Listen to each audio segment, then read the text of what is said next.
Assalamualaikum warahmatullahi wabarakatuh. Selamat pagi, siang, sore, dan malam untuk rekan-rekan semuanya yang berada di manapun.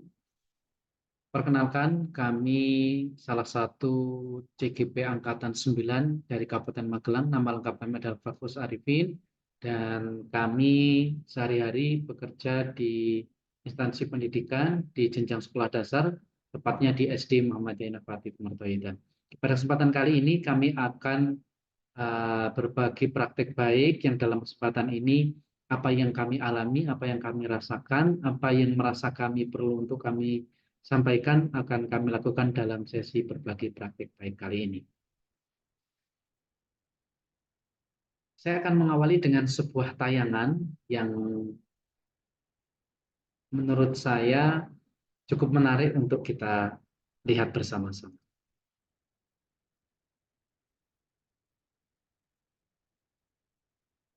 Rekan-rekan sekalian, saya ingin mengawali dengan permainan sederhana, permainan puzzle. Akan kita selesaikan potongan-potongan yang tercecer dan bentuknya bermacam-macam ini menjadi sebuah square atau persegi yang sempurna yang mana nanti akan kita lihat. Setiap bagian-bagian ini saya anggap atau kita anggap sebagai bagian atau unsur yang dekat dengan kita, dekat dengan dunia pendidikan atau dekat dengan kelas-kelas. Saya akan mengawali rekan-rekan sekalian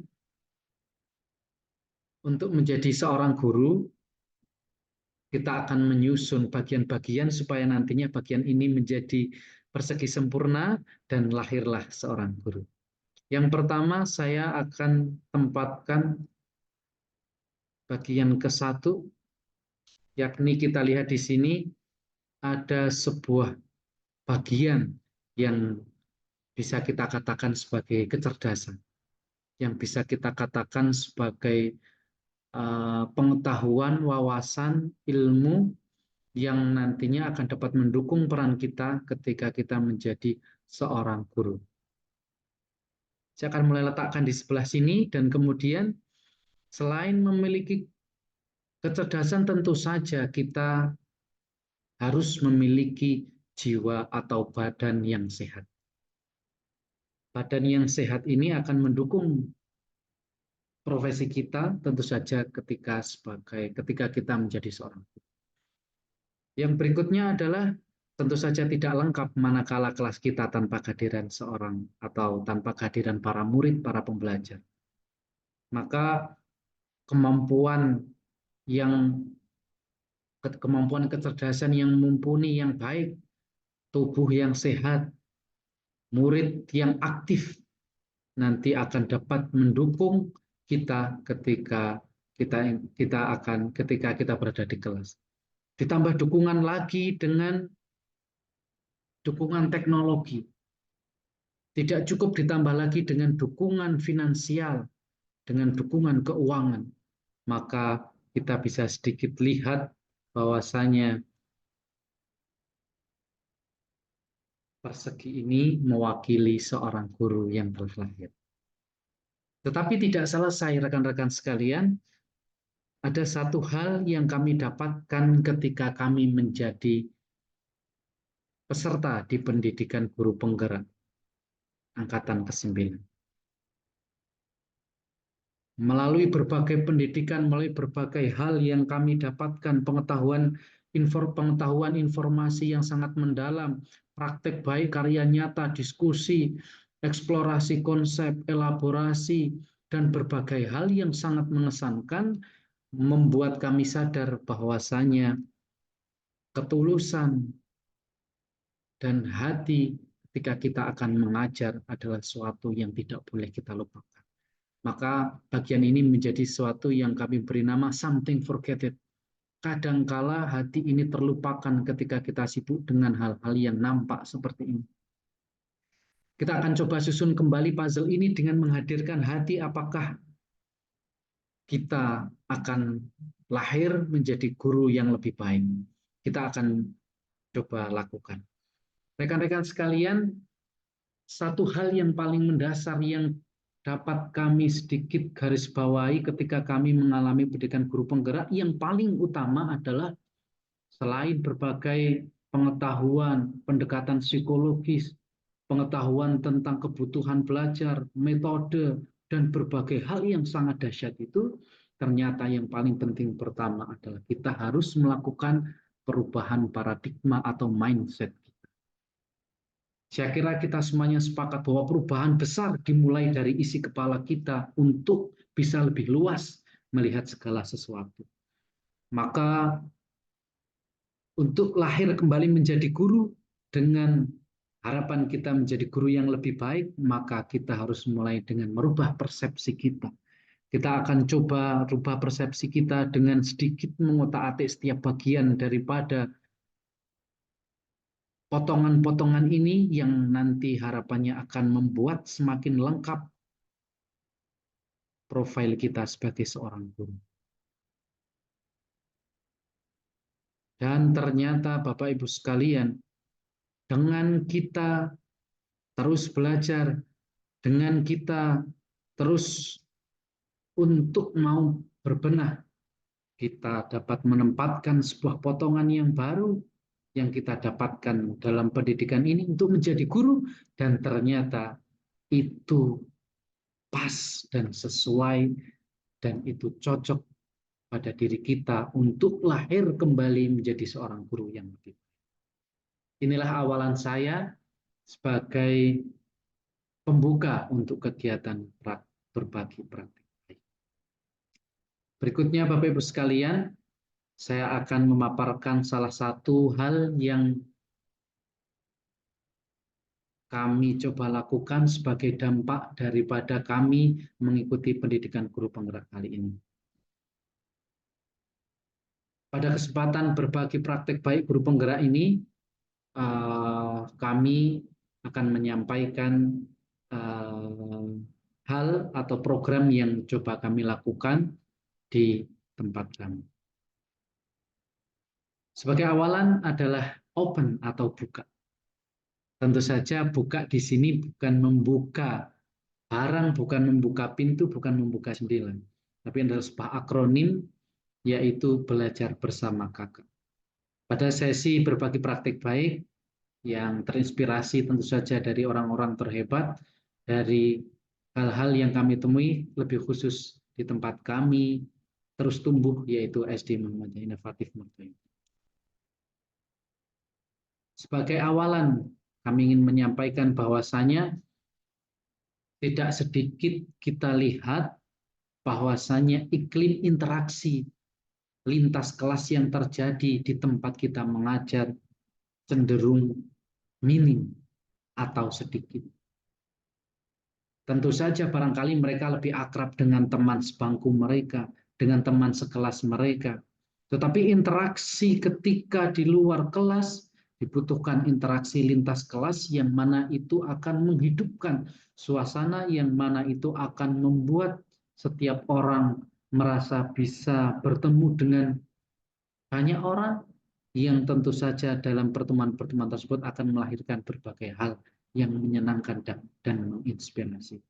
Yang berikutnya adalah hasil rapat pendidikan tahun 2024 tentang kondisi keamanan sekolah. Bahwasanya kita tidak takut, kita tidak ragu untuk mengakui hal-hal yang mungkin bagi sebagian orang adalah sesuatu yang dianggap negatif. Tentu saja, apapun hal selama itu baik dan membangun kita terima. Maka hasil ini tentu saja menjadi sesuatu yang besar bagi kami untuk terus berbenah. Yang berikutnya adalah rendahnya minat terhadap berbagai permainan tradisional. Tentu tidak kita pungkiri berbagai di perkembangan zaman seperti sekarang. Siapa yang kenal dakon? Sedikit. Siapa yang kenal egrang? Siapa yang kenal patok lele? Siapa yang kenal dam-daman? Maka suatu yang sebenarnya sudah ada dan layak untuk kita pertahankan, kita harus kenalkan kembali kepada tiap generasi. Bukan berarti permainan tradisional kemudian harus melupakan teknologi, tetap bisa berdampingan. Tetapi permainan-permainan tradisional itu semakin itu lestari, akan semakin membangun jati diri bangsa kita. Yang berikutnya adalah tentu saja berangkat dari kebutuhan, bahwasanya tidak sedikit di antara para wali murid yang mengeluhkan para siswa yang cenderung gandrung terhadap gadget atau handphone ketika mereka berada di rumah masing-masing. Atas hal inilah kemudian buka lahir sehingga buka dapat menghadirkan sebuah program yang dapat menumbuhkan kepemimpinan siswa, student agency di lingkungan sekolah melalui kegiatan yang menyenangkan dan merupakan pilihan murid sendiri, berupa kegiatan mengajari dan mengajak bermain siswa lain tentang permainan tradisional dan non-tradisional yang mereka kuasai. Sekali lagi, kita berbicara tentang student agency, kita berbicara tentang dari murid, oleh murid, dan untuk murid. Tidak boleh kita menganggap para murid itu sebagai pembelajar yang pasif, sebagai seorang yang duduk diam ketika makan, yang harus disuapi, diberi minum. Tetapi mereka adalah pembelajar yang aktif. Mereka memilih lauk mereka menyuapkan nasi mereka dengan sendok pakai tangan mereka mengunyah makanan mereka, dan mereka menelan makanan mereka, dan mereka merasakan apa yang mereka. Kegiatan ini merupakan kegiatan di mana antar siswa akan saling berbagi, akan saling mengajak bermain berkaitan dengan hal-hal yang mereka kuasai. Tidak tertutup pada permainan tradisional saja, tetapi ada berbagai hal yang anak-anak tersebut memiliki kemampuan di dalamnya. Mengapa tidak untuk mengajak bermain siswa yang lain? Yang berikutnya adalah capaian. Tentu saja dalam hal ini, dalam kegiatan ini kami berharap bahwasanya kegiatan ini dapat menumbuhkan interaksi yang positif. Interaksi yang positif artinya adalah interaksi yang baik, interaksi yang tidak menimbulkan perpecahan, interaksi yang tidak menimbulkan diskriminasi atau bullying, tapi interaksi yang saling menguatkan, interaksi yang saling menumbuhkan, interaksi yang penuh dengan senyum dan kebahagiaan. Yang berikutnya adalah interaksi lintas kelas, artinya bahwa melalui event-event, melalui kegiatan saat istirahat dan kegiatan yang lain, para siswa tanpa ragu dapat mencari kakak kelas mereka. Kakak kelas tanpa malu, tanpa ragu dapat mencari adik kelas mereka untuk mengajak mereka bermain bersama. Yang berikutnya kami berharap timbul rasa percaya diri karena mereka bisa, karena lahir dari mereka, yaitu dari murid untuk murid dan oleh murid.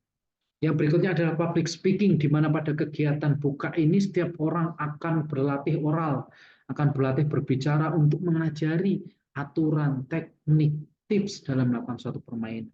Yang berikutnya tentu saja adalah pengembangan keterampilan, di mana dalam permainan yang semakin didalami dan dilakukan akan semakin menambah keterampilan.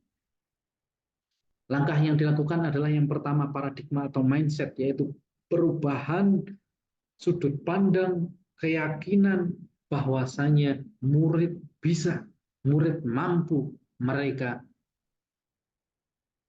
pasti dapat melakukan dengan baik melalui pembimbingan, melalui upaya menuntun, melalui upaya fasilitator atau memfasilitasi dari sekolah dan guru.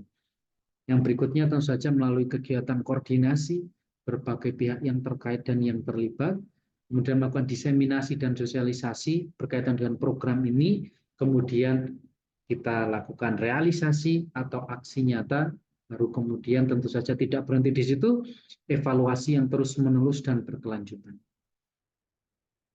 Yang berikutnya adalah capaian langkah dan hasil yang diharapkan. Tentu saja hasil dari kegiatan buka ini kami berharap student agency dapat bertumbuh secara positif dan signifikan.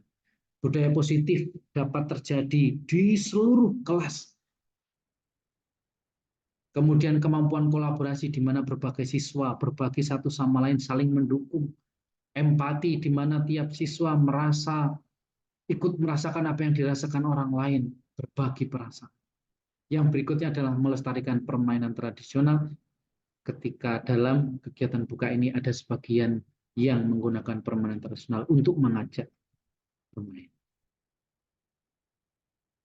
Struktur mitra dan program, tentu saja kita berbicara tentang choice voice dan ownership, bahwasanya program ini setidaknya ada beberapa bagian, yaitu penanggung jawab kepala sekolah dan calon guru penggerak, yang kemudian ketuanya lahir dari para siswa, yang tim kreatif siswa didampingi dengan guru, dan kelompok minat yang nanti akan terdiri dari kelompok yang suka dakon, kelompok yang suka egrang, kelompok yang suka main gambar, kelompok yang suka menggambar, kelompok yang suka menulis menjadi satu. Mitranya adalah budayawan, guru, dan orang tua murid. Tentu saja kita membutuhkan sosok budayawan, barangkali dibutuhkan ketika kita melibatkan permainan tradisional yang mana ada pesan-pesan yang terkait yang bisa kita gali. Guru tentu saja itu akan mendampingi kegiatan tersebut, dan orang tua murid akan ikut andil dalam kegiatan ini, setidaknya dalam beberapa kegiatan yang bisa melibatkan wali murid, seperti mendatangkan wali murid untuk memberikan contoh aturan suatu permainan yang mana wali murid yang secara usia tentu saja lebih berumur daripada siswa, yang mana mereka mengalami masa-masa di mana terlibat dalam kegiatan permainan tradisional, mereka menjadi narasumber. Yang berikutnya adalah pengelolaan kapasitas yang dimiliki, tentu saja modal manusia para siswa yang hebat, orang tua murid yang kooperatif, modal fisik halaman dan selasar sekolah yang sudah ada, modal sosial dukungan orang tua, masyarakat sekitar, finansial setiap orang yang membutuhkan peralatan, memiliki kas kelas, serta didukung oleh keuangan sekolah.